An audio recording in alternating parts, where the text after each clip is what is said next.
आज 23 जनवरी का दिन इसलिए बेहद विशेष है क्योंकि आज हम नेताजी सुभाष चंद्र बोस की जयंती को पराक्रम दिवस के रूप में मनाते हैं। इसके साथ ही इसी दिन वर्ष 2004 में हर भारतीय को तिरंगा फहराने का अधिकार भी मिला था। माननीय सुप्रीम कोर्ट ने यह स्पष्ट किया कि राष्ट्रीय ध्वज को सम्मान के साथ फहराना हमारी अभिव्यक्ति की आज़ादी का हिस्सा है और हर भारतीय का मौलिक अधिकार है जो हमें अपने संविधान से मिलता है।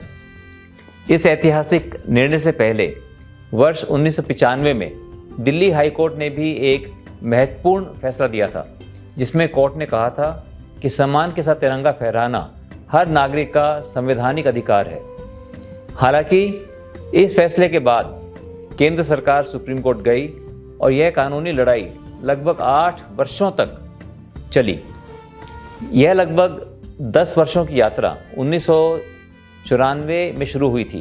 यह सिर्फ एक कानूनी लड़ाई नहीं थी, बल्कि तिरंगे को हर भारतीय के जीवन का हिस्सा बनाने की एक ऐतिहासिक यात्रा थी।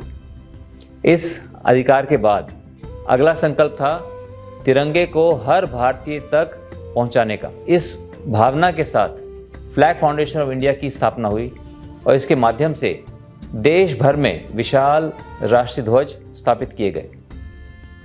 इसी प्रयास को आगे बढ़ाते हुए फ्लैग फाउंडेशन ऑफ इंडिया द्वारा आज तक देश में 200 विशाल तिरंगे स्थापित किए गए हैं और बाकी सब लोगों ने मिलकर और 500 झंडे स्थापित किए हैं। तो कुल मिला के आज हमारे देश में 700 से अधिक विशाल तिरंगे झंडे स्थापित किए गए हैं, जो कि विश्व के किसी भी देश के मुकाबले सबसे अधिक हैं।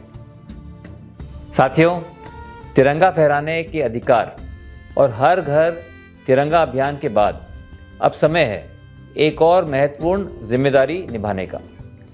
पुराने और क्षतिग्रस्त राष्ट्रीय ध्वजों को सम्मानपूर्वक डिस्पोजल और उनकी रिसाइकलिंग, ताकि पुराने तिरंगे से नए तिरंगों का निर्माण किया जा सके।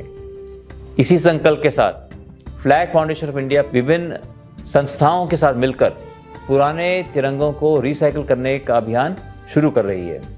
मैं हर भारतीय से, हर संस्था और सभी NGOs से आग्रह करता हूं कि तिरंगा फहराने के साथ साथ उसका सम्मान बनाए रखना भी हमारी सामूहिक जिम्मेदारी है।